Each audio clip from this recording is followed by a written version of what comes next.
오늘 본문의 말씀 가지고 또 함께 은혜로운 말씀을 나누고자 합니다. 오늘 주일은 우리와 함께 나눌 예수님의 비유의 말씀은 불의한 재판관 비유입니다. 우리가 제목을 불의한 재판관 비유라고도 하고요.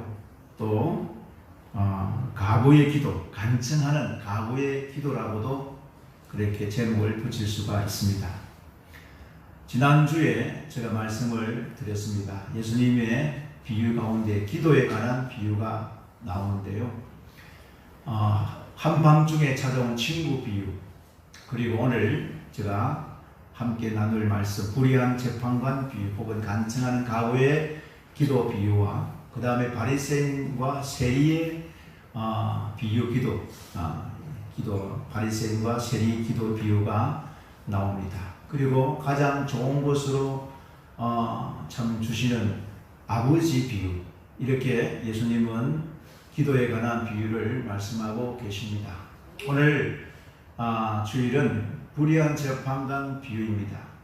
오늘 예수님께서는 비유를 시작하기 전부터 비유에 관하여 정확하게 먼저 결론적으로 말씀을 드리고 왜 내가 이 비유를 말하는지를 예수님께서 밝혀주고 계십니다. 찾아보겠습니다. 우리 누가복음 18장 1절 말씀입니다. 함께 읽어보겠습니다.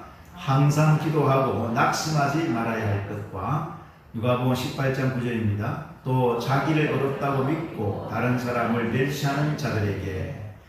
그러니까 예수님께서 이 비유에 말씀하시는 이유는 항상 기도하고 낙심하지 말아야 할 것에 대한 말씀과 또 자기를 어렵다고 믿고 다른 사람을 멸시하는, 무시하는 자들에게 주시는 예수님의 비유의 말씀이라는 것입니다.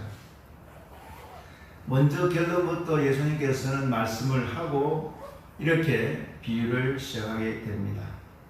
오늘 이 비유는 예수님께서 그 제자들과 믿는 자들에게 항상 기도하고 낙심하지 말아야 될 것을 가르치고 있는 비유의 말씀입니다. 그렇습니다. 사람은 참 낙심하기 쉽습니다. 그런 존재예요. 마귀가 가장 사람에게 유혹하고 시험하는 무기 중에 가장 큰 무기가 뭐냐면 낙심의 무기입니다. 사람들이 낙심하기 쉽기 때문에 마귀는 사람들에게 낙심을 주어서 쓰러지고 포기하고 또 기도하지 못하도록 그렇게 마귀는 장난을 치는 것입니다. 우리는 또 선한 일을 할 때도 그렇습니다. 우리가 착하고 선한 일을 하다가도 누가 비난하거나 또 알아주지 않거나 또 때로는 열심히 일하다가 지치게 되면은 그냥 그만둘까 그런 생각을 할 때가 있습니다. 이렇게 낙심은 우리가 살면서 때로는 자주 찾아오는 것입니다. 어떤 일을 시도를 하고 또 무슨 일을 하다가도 우리가 결말을 보지 못하면 쉽게 포기를 하게 됩니다. 당장 내가 일을 시작하고 일이 잘 되면 좋은데 일이 시작했는데 결말을 보지 못하고 좋아하지도 않고 그러다 보면은 우리는 유혹에 빠집니다. 그냥 만들까 쉽게 포기하기가 쉽습니다. 기도도 마찬가지입니다. 우리가 기도하는 사람들도 그렇습니다. 기도하다가 당장 응답을 받으면 좋을 텐데 아무리 기도해도 응답이 없는 거죠. 그러되면 우리가 어떻게 생각합니까? 기도하다 해봐도 소용이 없네. 기도의 응답에 대한 불신을 가져옵니다. 그러되면은 기도를 쉽게 포기하고 낙심하여 그만둘 때가 참 많습니다. 이러한 사람들에게 예수님께서는 오늘 이 비유를 통하여 말씀해 주고 계시는 것입니다. 그래서 이 불의한 재판관의 비유, 다른 또 제목을 든다면 간청하는 가부의 기도에 대한 비유의 말씀을 하고 있습니다. 먼저 이 불의한 재판관에 대해서 한번 생각해 보십시다. 우리가 불의한 재판관을 생각할 때 이 불의한 재판관은 공평하거나 객관적인 사람이 아닌 것은 분명합니다. 원래 재판관은 사람들이 생각하기를 가장 정의로운 사람, 아주 착실한 사람, 공의가 있는 사람이라고 생각합니다. 또 그렇게 기대하고 보통 재판관은 당연히 그런 사람이 되어야 된다고 생각합니다. 그런데 오늘 이 예수님의 비유에 나오는 재판관은 그렇지 못하고 불의한 재판관이라는 것입니다. 재판관이 되지 말아야 할 사람이 재판관이 되었다는 이야기입니다. 예수님 시대나 지금 시대나 권력이 바로 서야 됩니다. 권력이 타락하고 권력이 불의하고 그래하면 권력자들은 범죄하기 쉽습니다. 권력자들이 권력을 가지고 바르게 사용하지 않으면 타락하게 되고 불의하게 될 수밖에 없는 것이 바로 권력이고 권력자인 것입니다. 어떤 권력보다도 우리는 재판관의 권력, 이것이 부패하면 안 됩니다. 왜냐하면 억울한 사람들의 마지막 기댈 곳이 바로 재판관입니다. 우리가 세상을 살다 보면 억울한 일을 당합니다. 그래서 억울한 일을 당하면 어디에 찾아갑니까? 법원에 찾아갑니다. 내가 이런 억울한 일이 있으니까 좀 해결해 주십시오. 그 재판을 하죠. 가장 기댈 것이 없는 사람들이, 억울한 사람들이 그래도 기대를 가지고 바르게 재판해 줄 것이라고 생각하고 찾아갑니다. 그런데 그 재판에서 져버립니다. 재판관이, 판사가, 법이 억울함을 풀어주지 못할 때가 있습니다. 공정한 판결을 하지 않고 불의한 판결을 하는 거죠. 그래서 가장 공정할 곳이 바로 법입니다. 바로 재판관입니다. 그래서 오늘날 이 시대가 재판을 잘못하거나 공정하지 못한 그런 권력자들 보면서 우리가 분노를 가지고 있는 것입니다. 오늘 예수님의 비유에 등장하는 재판관도 역시 마찬가지입니다. 우리가 이 불의한 재판관에 대해서 한번 생각해 보십시다. 첫째는 이 재판관은 하나님을 두려워하지 않는 재판관이었기 때문에 불의한 재판관입니다. 이스라엘 나라에는 하나님을 두려워하지 않는 재판관이라는 것은 있을 수 없습니다. 왜냐하면 이스라엘은 신정국가죠. 법이 있습니다. 모세의 법이 있죠. 율법이 있습니다. 모세의 법대로 율법대로 행하기 때문에 불의한 재판관이 있을 수 없습니다. 그러므로 하나님을 무시하고 하나님을 두려워하지 않는 재판관, 그런 재판은 있을 수가 없다는 이야기입니다. 상상도 되지 않는 이야기입니다. 그런데 오늘 이 예수님의 비유에 나오는 재판관은 불의한 재판관입니다. 하나님을 두려워하지 않는 재판관이었던 것입니다. 오늘 여기서 이 비유를 통해서 주시는 교훈이 무엇일까 제가 생각해 봤습니다. 불의한 재판관과 하나님은 전적으로 다르신 분입니다. 다른 분이죠. 비교도 안 되는 분입니다. 불의한 재판관은 지극히 자기 중심적이고 자신만을 위해 불의를 행하는 재판관이지만 하나님은 정반대로 공의와 사랑으로 우리를 재판하시는 재판관이십니다. 사랑하는 성도님들, 우리가 믿는 하나님은 공의와 사랑의 성품을 가지신 좋으신 재판관입니다. 우리는 이것을 깨달아야 됩니다. 그러므로 하나님의 자녀된 우리들은 우리 하나님의 성품을 닮아야 됩니다. 하나님의 성품은 공의로우신 분이십니다. 하나님의 성품은 사랑이 많으신 성품이십니다. 그러므로 공의와 사랑으로 재판하시는 우리 하나님께서는 우리가 이 땅에 살 때에 공의롭고 사랑으로 살아가기를 원하고 계신다는 사실입니다. 하나님의 자녀된 우리들이 이 땅에서 세상 사람들이 공의롭지 못하고 불의하고 사랑이 없는 세상 사람들 가운데서 하나님의 자녀만큼은 하나님의 성품을 닮아서 공의와 사랑으로 살아가기를 원하시고 계시는 것입니다. 다시 한번 하나님의 마음, 하나님의 그 심정을 우리가 알아서 우리가 이 땅을 살아가면서 하나님의 공의와 사랑으로 살아가시기를 주의 이름으로 축원합니다. 두 번째는 이 재판관은 사람을 무시하는 재판관이기 때문에 불의한 재판관입니다. 법의 출발점은 만일이 법 앞에 평등하다는 생각입니다. 재판관이 사람을 무시하는 재판관이 있다면 그 재판관은 불의한 재판관입니다. 법은 부유한 사람이나 가난한 사람이나 배운 사람이나 배우지 못한 사람이나 권력이 가진 사람이나 그렇지 못한 사람이나 동일하게 법 앞에는 만인이 법 앞에는 평등해야 된다는 것이 법의 출발점입니다. 오늘 이 불의한 재판관은 왜 불의한 재판관이 되었습니까? 사람을 무시하기 때문에 그렇습니다. 평등하지 못하기 때문에 그렇습니다. 공평하지 못한 재판관이기 때문에 불의한 재판관입니다. 우리 잠시 불의한 재판관보다는 간청하는 이 가구 쪽으로 한번 살펴보겠습니다. 그 당시 가구는 그와 같이 아주 그 시대에 아주 가난한 가구와 또 고아는 가장 밑바닥의 인생을 살아가는 청린, 참 사람들이 참 불쌍히 여기는 그런 사람들입니다. 이 가구는 불의한 재판관은 비교도 할 수 없는, 상대도 안 되는, 처음부터 상대도 안 되는 그런 사람입니다. 아니 가까이 할 수도 없고 가까이 지낼 수도 없는 그런 차이가 나는 극과 극의 위치에 있는 신분을 가진 사람입니다.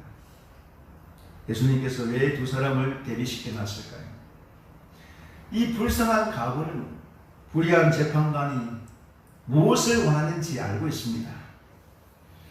재판관은 사람을 무시하고 재판할 때 공평하게 못합니다. 왜? 사람들에게 바라는 것이 있습니다. 이 불의한 재판관은 하나님도 사람도 무시하고 오직 돈, 뇌물을 바라보고 있기 때문에 그렇습니다. 뇌물에 정신이 팔려 있습니다. 공평하게 법으로 그렇게 판단하는 것이 아니고 뇌물을 주면 죄가 많아도 죄 없다 하고 돈 없으면 돈 안 주면 죄를 안 지어도 죄를 지은 것처럼 그렇게 판단하고 판결하는 재판관이 이 때문에 불의한 재판관입니다. 이 불의한 재판관은 그 생각과 마음속에는 돈빼 없습니다. 뇌물밖에 없습니다. 제가 앞에서 말씀드렸습니다. 이 가구는 그 당시 가장 가난한 사람입니다. 돈이 없어요.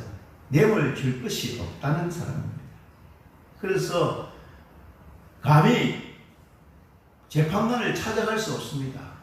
그 당시 재판관에게 재판을 받으려면 뇌물이라도 주어야 되는데 그런 돈을 준비할 수 없는 그런 가난하게도 짝이 없는 더 가난한 가구였다는 이야기입니다. 그런데 이 가구는 뇌물을 주지 못한 그런 형편에서도 자주 가서 내 원수에 대한 나의 원한을 풀어달라고 간구하는 것입니다. 간청하는 것입니다. 아니 돈 없이 뇌물을 가지도 못하고 그저 입만 가지고 가서 간청하고 있다는 이야기입니다. 이 불의한 재판관이 사실은 처음부터 상대도 하기 싫고 상대도 안 되는 그런 사람입니다. 아예 처음부터 들어줄 생각이 없습니다. 왜요? 돈을 가져오지 않습니다. 뇌물이 없습니다. 그래서 이 가구가 같이 상종을 하거나 말을 들어주거나 그런 것이 있을 수가 없는 이야기죠. 그런데 이 가구가 자주 와서 간청을 합니다. 오늘 본문의 말씀 예수님께서 말씀하시기를 이 가구가 이 불의한 재판관에게 찾아와서 귀찮을 정도로 여기 본문에 보니까 귀찮고 번거로워서 원어에 보니까 괴롭게 함으로 번거롭게 함으로 괴롭게 함으로 너무너무 자주 와서 뇌물을 가져오지 않고 입만 가지고 와서 간청하고 있다는 이야기. 이 불의한 재판관이 이 여인의 이 자기 찾아와서 간청하는 것을 보고 괴롭게 생각했다는 것입니다. 사실 이 가구는 이 재판관, 권세 있는 재판관 앞에서 달리할 수 있는 방법은 하나도 없습니다. 왜냐하면 이 불의한 재판관은 뇌물만, 돈만 바라보고 있기 때문에 그렇습니다. 가난한 과부에게는 돈이 없기 때문에 그는 어쩔 수 없이 그냥 가서 간증만 하는 겁니다. 사랑하는 성도님들, 왜 예수님께서 이 비유를 말씀하실까요? 우리가 믿는 하나님은 불의한 재판관과는 비교도 할 수 없습니다. 우리 하나님은 자비가 풍성하시고 사랑이 풍성하시고 모든 사람을 평등하게 대하시는 하나님이십니다. 하나님 앞에 나와서 돈을 가지고 요구도 하지 않습니다. 가져오라고 요구도 하지 않습니다. 하나님이 제일 싫어하는 것은 성경에 보니까 뇌물을 받는 것을 제일 싫어한다고 말씀하고 계십니다. 그 하나님께서, 그 좋으신 하나님께서 그 택하신 자들의 밤낮 부르짖는 기도를 들으시고 원한을 풀어주지 않겠느냐 오늘 반문하고 계십니다. 불의한 재판관도 그 가부가 찾아와서 그렇게 번거롭게 자주 와서 귀찮을 정도로 그렇게 간청을 하는데 그 불의한 재판관이 임에도 불구하고 가부의 간청을 들어줬다. 그런데 하나님의 자녀들이 하나님께 찾아와서 참 밤낮 부르실 때에 불의한 재판관도 그렇게 그 귀찮을 정도로 번거롭게 하는 가부의 기도를 들어주었다면 자비로우시고 풍성하시고 너무 사랑이 많으신 하나님께서 우리의 자녀들의 기도를 들어주지 않겠느냐 반문하고 계신다는 겁니다. 누가복음 18장 7절 말씀 우리 함께 다 같이 읽어보겠습니다. 시작. 하물며 하나님께서 그 밤낮 부어짓는 택하신 자들의 고난을 풀어주지 아니하시겠느냐 그들에게 오래 참으시겠느냐. 우리 예수님은 이 비유를 통해서 우리에게 무엇을 말씀하고 계실까요? 우리가 어떠한 경우라도 기도를 쉬지 않기를 원하고 계시는 말씀입니다. 그리고 기도밖에 할 수 없음을 우리에게 말씀하고 계십니다.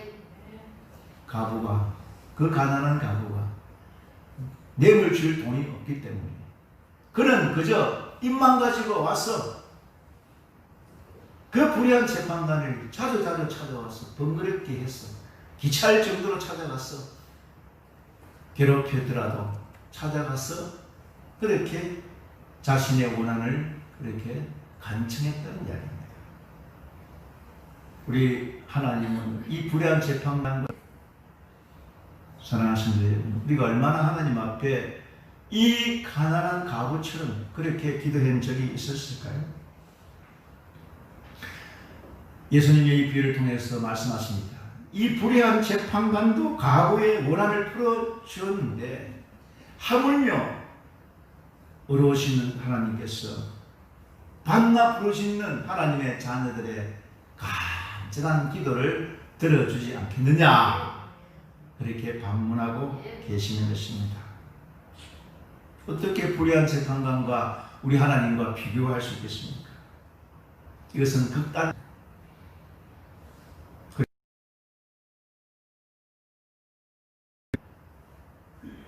하나님께 간구하기만 하면 들어주신다는 이야기입니다.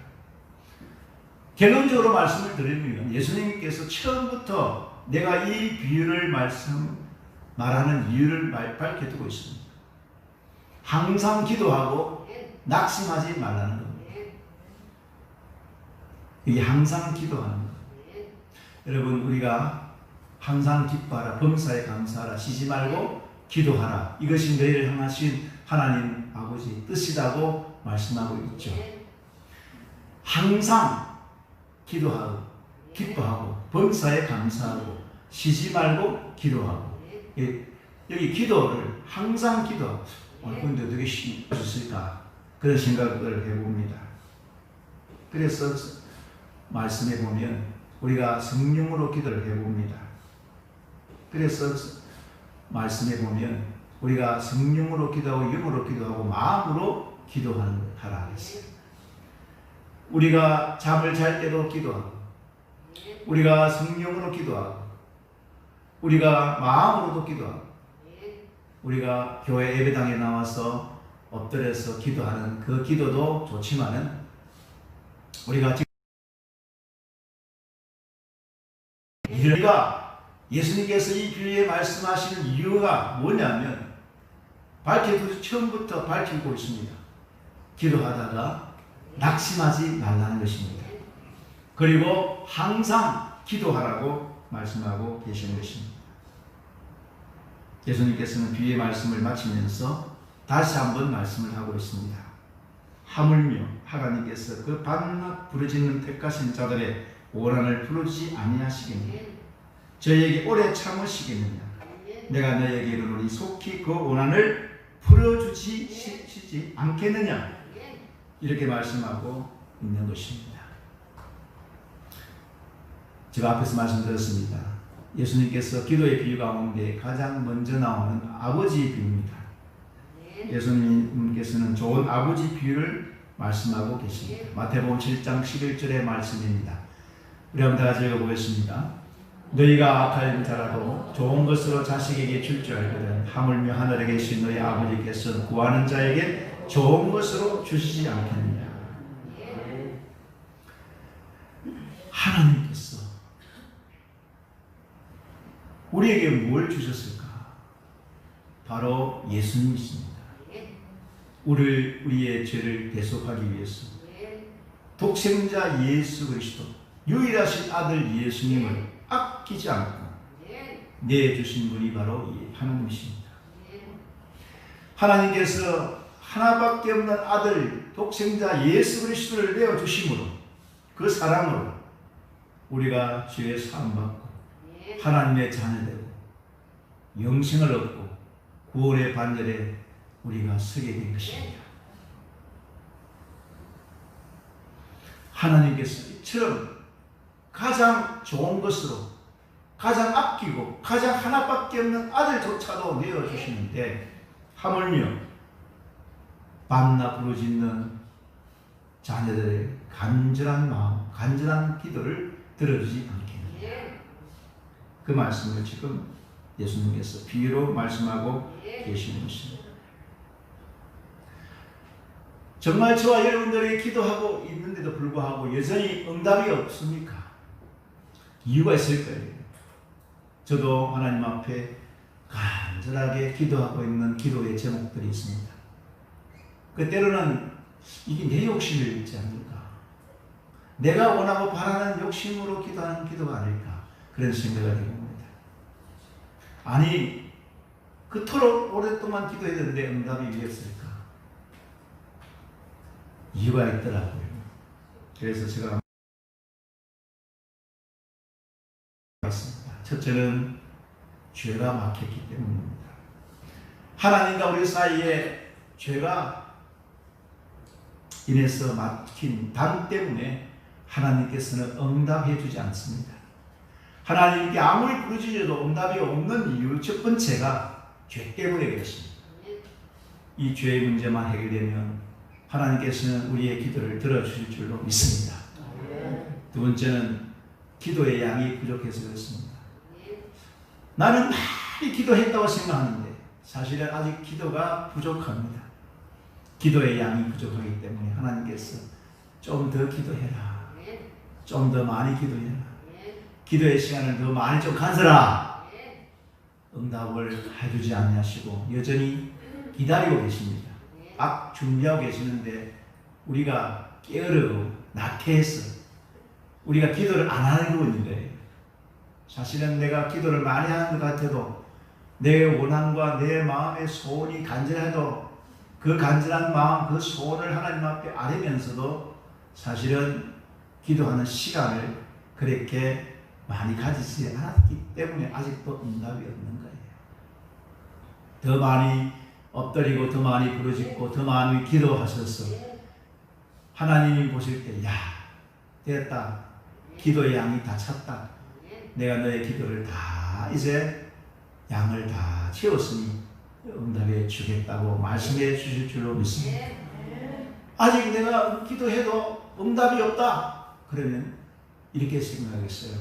아직도 내가 더 게으르고 나태해서 더 많이 기도를 안 못했구나. 기도의 양이 부족했구나. 그렇게 생각하면 됩니다. 그래서 이 가부가 밤낮 서로 찾아왔어. 괴롭힐 정도로, 번거롭게 할 정도로 불의한 재판관이 아이고 학을 때려서 아이고 빨리 네 연한을 내가 풀어줘야 내가 편하겠다. 그렇게 생각할 정도로 그렇게 하나님께 기도의 양을 채워라시라는 말씀입니다. 사랑하는 성도님들, 기도의 양이 부족하면 응답이 아직도 없습니다. 더 많은 기도의 양을 채우시는 우리 모두가 되시기. 세 번째는 아직 때가 되지 않았습니다. 하나님의 때에 응답해 주십니다. 무조건 내 때에 내가 원하고 내가 바라는 그 시간에 응답해 주시는 것이 아니고 하나님의 때에 하나님이 원하시고 기뻐하시는 그 때에 응답해 주신다는 말씀입니다. 아직도 기도했는데도 응답이 없다. 그럼 세 번째로 이렇게 생각했어요. 하나님의 때가 아직도 도달하지 못했구나. 하나님의 때에 응답해 주시는구나 하고 더 열심히 하나님 앞에 기도의 자리로 나아가시는 이 모두가 되시길 주의 이름으로 축원합니다. 네 번째는 기도하고 또 기도해도 응답이 없으니까 내가 구하고 바라는 그 이상 그것보다도 더 좋은 것을 주시기 위하여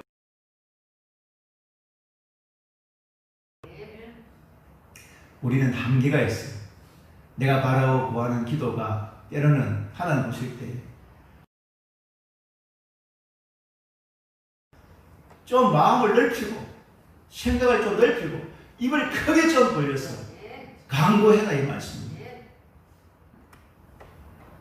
하나님은 더 좋은 것을 가지고 더 크게 주시려고 생각하고 계십니다.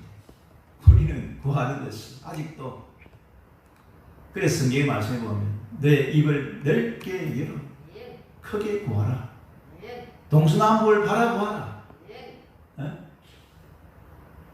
하나님 앞에 좀 마음을 넓히라. 이런 그런 말씀입니다. 얼마나 많습니다. 입을 크게 벌려라. 동서남북을 좀 바라봐라. 우리 앞에 달라고 구하고 있지는 않는지. 그래서 하나님은 그거는 네가 할 수 있다. 네 스스로 해결할 수 있다. 그래서 안 주시는 거예요. 그래서 좀 하나님 앞에 더 입을 벌려서 크게 구하고 마음을 넓히고 그래서 하나님께서 더 좋은 것을 주실 줄 믿고 계속 기도하시고 항상 기도하시고 낙심하지 마시고 기도하시는 우리 모두가 되시기를 주의 이름으로 축원합니다. 그 다음에 내가 이해하지 못한 하나님의 또 다른 계획이 있기 때문에 보면 내 허락도 안 받고 내 생각은 모르고 내 마음을 모르고 자기 마음대로 자기 생각대로 와서 아버지 주세요. 이래 주세요. 저래 주세요. 뭔데 그게 모르는 거예요. 하나님과 함께 기도하면서 하나님과 함께 동행하면서 하나님과 함께 꿈을 꾸고 하나님과 함께 계획을 세우고 하나님과 함께 살면서 하나님께 기도하시기를 주의 이름으로 축원합니다. 내가 생각지도 못하고 내가 구하는 것보다 그 이상으로 하나님은 다른 계획이 계십니다. 그래서 응답을 지금 하고 있지 않는 거예요. 그래서 하나님께 기도할 때마다 하나님과 동행하시고 하나님과 함께 하시고 하나님의 계획을 물으시고 하나님과 함께 함으로 날마다 기도에 동참하며 하나님께서 참으로 내가 세운 계획보다도 내가 바라고 원하는 것보다도 더 크게 더 좋은 것으로 주실 줄로 믿습니다. 오늘 예수님의 이 비유는 결론적으로 말씀을 드리고 있습니다. 불의한 재판관도 끈질긴 간청 앞에는 이 가부의 기도를 들어주었다는 간청을 들어주었다는 이야기입니다. 이 불의한 재판관은 뇌물만 바라보고 있었습니다. 돈만 바라보고 있었죠. 돈 안 가져오면 뇌물 안 주면 재판을 바로 안 해줍니다. 아예 처음부터 들어주지 않습니다. 그러므로 사랑하는 성도 여러분, 하나님 앞에 우리가 기도한다는 것은 이 불의한 재판관도 이렇게 간청하고 가부가 찾아와서 그렇게 부르실 때, 간청하고 간구할 때, 아무리 그가 불의한 재판관일지라도 들어주었다는 이 예수님의 비유의 말씀은 우리가 하나님 앞에 기도하는 것이 어떤 태도와 어떤 자세와 어떤 마음으로 기도해야 되는지를 말씀해 주고 있습니다. 그래서 이 가부를 가르쳐서 끈질긴 가부라, 포기하지 않은 가부라, 돈이 없어도 뇌물이 없어도 한번 상대해보자 이거예요.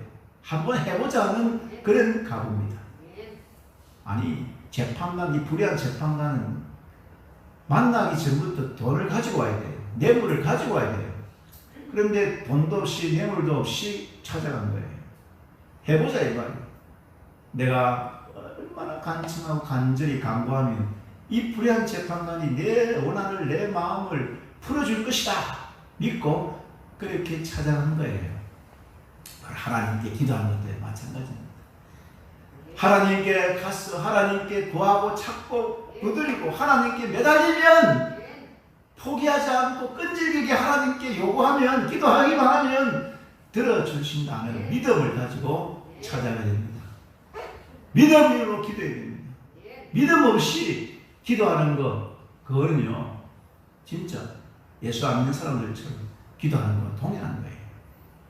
세상 사람들도 우리보다 기도 더 많이 합니다. 오히려 여러분 저 산에 제가 한 번씩 가면요 곳곳에 장구 치고 무당들도 얼마나 많이 기도하는지 모릅니다.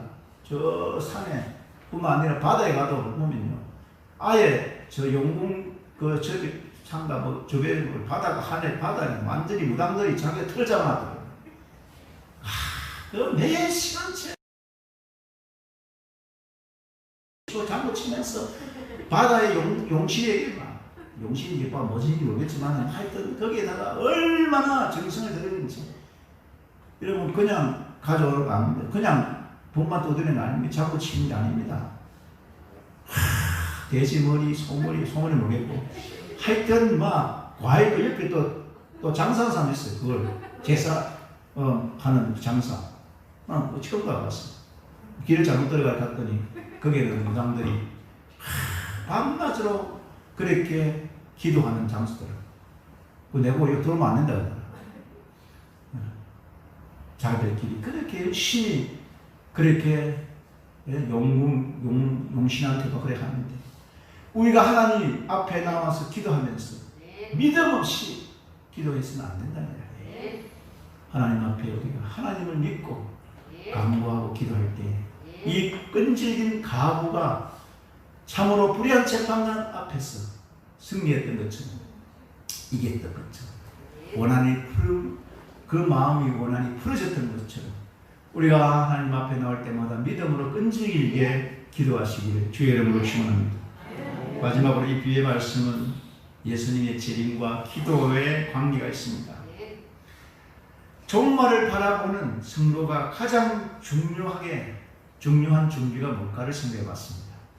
우리 예수님께서 다시 오시면 약속했습니다. 우리가 예수님께서 다시 오시면 그때 우리가 뭘 준비해야 되느냐. 예수님의 비유 가운데 등불 비유가 또 나옵니다. 기름 준비의 비유가 나옵니다. 그거 뭘 상징하느냐. 어떤 사람은 믿음이라고 그러고 어떤 사람은 기도라고 그러고 뭐 이렇게 다양하게 상징적으로 말하고 있습니다. 저는 마지막 때 종말에 믿음은 준비하는 것은 당연한 것이고 우리가 항상 낙심하지 말고 기도로 준비할 것을 말씀하고 있는 줄 믿습니다. 마지막 때 종말에 우리가 중요하게 생각하고 준비할 것은 바로 기도라는 것입니다. 그러므로 오늘 예수님의 이 비유는 재림과 관계 있습니다. 끊임없는 기도, 이것은 바로 이 기도는 교회를 상징합니다. 교회인 우리 자신은 예수님의 재림을 인내하면서 끊임없이 기도해야 된다는 것을 예수님께서 비유로 말씀하고 계시는 것입니다. 누가복음 18장 8절 말씀입니다. 다시 읽겠습니다. 내가 이르노니 속히 그 원한을 풀어주시리. 그러나 인자가 올 때에 세상에서 믿음을 보겠느냐 하시니라. 속히 오리니 온친다. 내가 온다. 예수님께서 이 세상에 언제든지 오신다.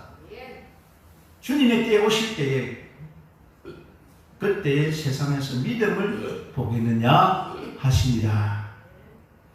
사랑하는 성도님들, 기도는 종말에 우리들의 신앙을 지켜주는 가장 큰 힘이고 유일한 것입니다.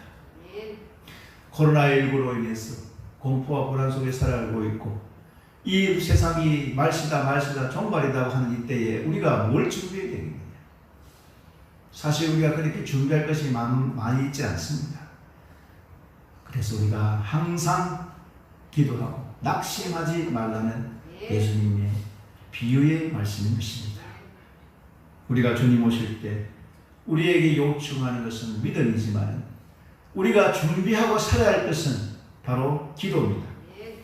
그것도 그냥 기도하는 것이 아니고 간청하는 기도, 끈질긴 기도, 쉬지 않고 하는 기도, 그 기도를 하나님께서 원하고 계심을 믿습니다. 오늘 저와 여러분들 지금까지 기도해 왔지만 다시 한번 이 가구처럼 끈질긴 기도, 간청하는 기도 하셨습니다. 우리 모두가 다 기도의 사람이 되시기를 주의 이름으로 축원합니다. 기도할 때마다 믿음으로 기도하고 하나님을 신뢰하고 믿고 내가 이 기도를 할 때마다 하나님은 내 기도를 들어주신다. 왜? 불의한 재판관도 들어주시는데 비교도 안 되는 불의한 재판관과도 비교도 안 되는 하나님께서 전능하신 하나님 내 아버지께서 나의 기도를 들어주지 않겠느냐. 여러분 하나님 예수님께서 이렇게 반문하시면서 요청하고 계십니다. 기도로 교제하고 기도로 대화를 나누고 기도로 함께 살기를 원하십니다. 우리 모두 다시 한번 기도로 태어나시고 거듭나시고 기도의 사람들이 되시기를 주의 이름으로 축원합니다. 지금부터 기도의 양을 좀 늘으시기 바랍니다. 내가 그동안 하루에 5분 기도했다면 한 10분을 한번 양을 좀 늘어보시고 1시간 기도했다면 1시간 반 기도의 기도의 시간을 조금 더 한번 내어보시고 힘을 내어보시고 또 기도하다가 낙심하지 말고 포기하지 말고 계속 기도의 사람으로 주님 오실 때까지 살아가시기를 주의 이름으로 축원합니다. 우리 주여 한번 외치고 정말 다시 좀 더 기도하겠습니다. 좀 더 기도의 양을 늘리겠습니다. 더 많이 하나님 앞에 나아가서 하나님께 기도하겠습니다. 기도의 시간을 좀 가지겠습니다. 이런 제목을 가지고 통성으로 기도하겠습니다. 주여 감사합니다. 오늘 이 예수님의 불의한 재판관의 비유를 통해서 항상 기도하고 낙심하지 말 것을 말씀하고 있습니다. 마지막 때에 우리가 무엇을 준비해야 될까요? 주여 기도로 준비하라고 말씀하고 있습니다. 기도밖에 없습니다. 우리 하나님 앞에 나아갈 때마다 모든 걸 준비하고 나 하나님을 참하는 나의 기도를 들어주시는 하나님을 신뢰하고 믿고 하나님 앞에 간절하게 기도하게 주시옵소서. 저희들이 기도하면서 한다고 하지만 기도의 시간들을 많이 가지지 못했습니다. 더 많이 기도할 수 있도록 양을 좀 늘리시고 기도의 시간을 더 많이 가질 수 있도록 하나님 아버지 성령 충만 주시고 저희 기도할 때마다 성령으로 기도하고 영으로 기도하고 마음으로 기도하고 방언으로 기도하며 기도의 영 사람들로 살아갈 수 있도록 역사해 주시고 이 마지막 때에 모두가 세상이 종말될 때에 저희들이 아무것도 준비할 것이 없습니다. 그저 기도할 것밖에 없습니다. 주여 기도의 영을 부어주셔서 우리가 날마다 좀 더 하나님 앞에 엎드리고 나아가고 하나님을 찾는 기도의 신들로 다 살아갈 수 있도록 주여 기도의 영을 보내어 주시옵소서. 주여 역사하여 주시옵소서.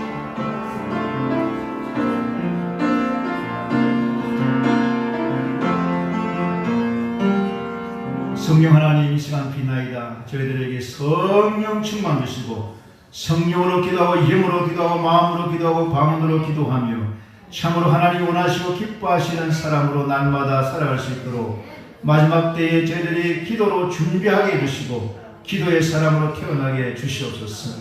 기도의 영을 보내사 저희들이 기도의 영을 받아서 지금보다 좀 더 기도의 양을 늘리고 기도를 넓히고 기도의 시간을 더 많이 가질 수 있도록 저희들을 인도하시고 이끌어 주시옵소서.